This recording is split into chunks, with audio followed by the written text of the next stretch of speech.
Kashi news channel, सच है तो बोलेगा।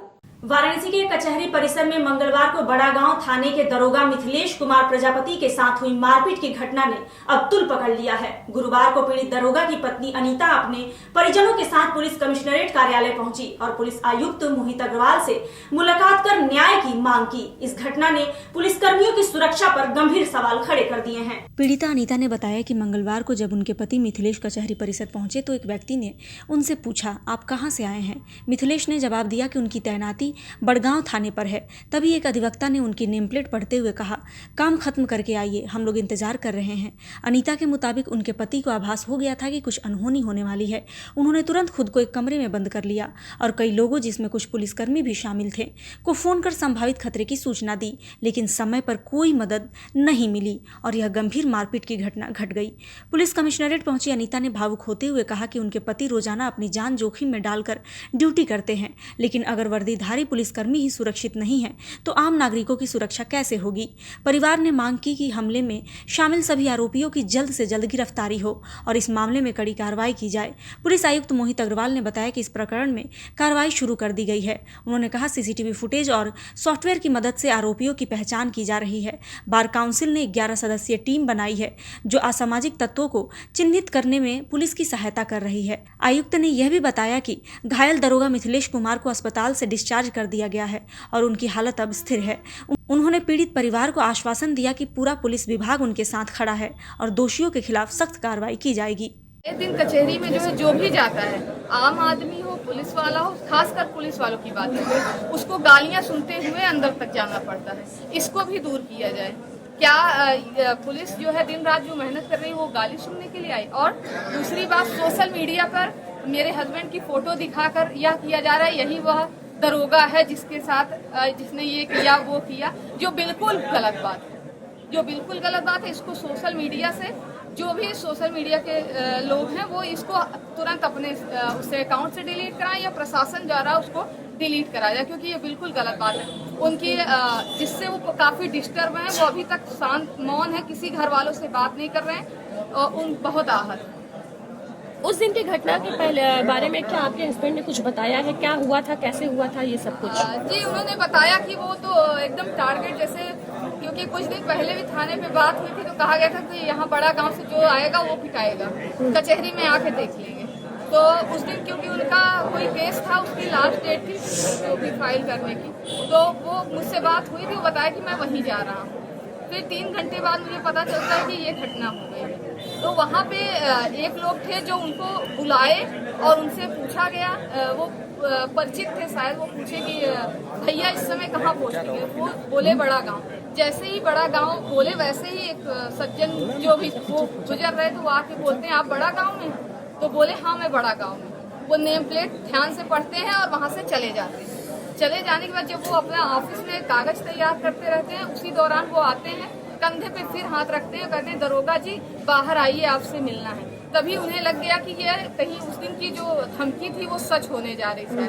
तो उन्होंने अपने आप को कमरे में बंद कर लिया। जो 25-30 मिनट 40 मिनट का जो भी समय रहा हो, उसमें वो खुद को बंद करके रखे थे। लेकिन वकील या जो भी कहे राजक तत्व थे वहाँ पे, उन्होंने दरवाजा तोड़कर उनको बाहर घसीटा, लात घूसों से बुरी तरह पीटा, उनको नाली में गिराया। जो आपके पास फुटेज होगी, सीसीटीवी फुटेज चाहे जो वीडियो है, उसमें साफ साफ दिखाई दे रहा है कि उनके शरीर का क्या हाल। अभी हालत कैसी है दरोगा? हालत बेहतर नहीं है। उनको अभी भी 2 लोग पकड़ के उनको जो उनका जाना है वो दैनिक प्रक्रिया भी करा रहे हैं और 2 मतलब पकड़ के उनको ले जाया जा रहा है उनकी जांच कराने। न्यूरो से डॉक्टर बोल रहे हैं, न्यूरो से संबंधित है। कमिश्नर साहब से मिली है, क्या आश्वासन मिला, क्या कार्रवाई होगी? कमिश्नर साहब ने आश्वासन दिया है कि कार्रवाई जल्द से जल्द होगी।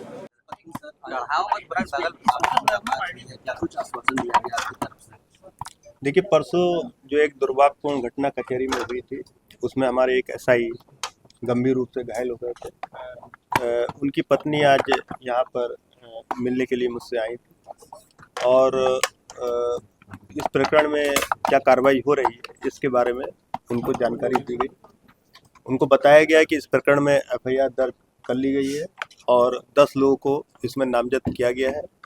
हमारे जो बड़ला जोन के अधिकारी हैं वो सीसीटीवी देख करके ऐसे तत्वों को उसमें चिन्हित कर रहे हैं जिन्होंने इस घटना को अंजाम दिया है, जो मारपिटाई में सम्मिलित रहे हैं, और उनका आइडेंटिफिकेशन होते ही उनकी गिरफ्तारी की कार्रवाई की जाएगी। सर, अब तक कितने लोगों को गिरफ्तार किया गया है?